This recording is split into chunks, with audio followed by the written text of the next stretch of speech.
The important thing about this is making all of the bundles in the same order, the same format.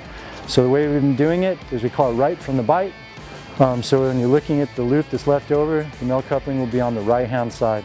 So when you come up with your male coupling,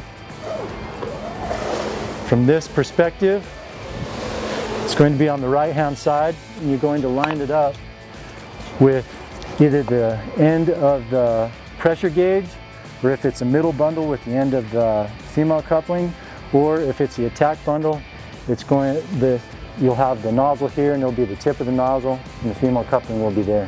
Either way, when you look at it from the bite in that direction, the male coupling will be on the right hand side.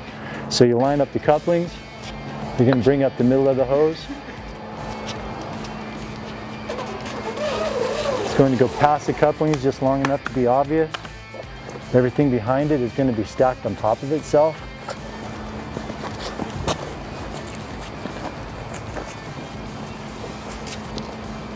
When you bring up the next fold, it's going to stop just short, so it lays flat. And then the last comes back the other direction.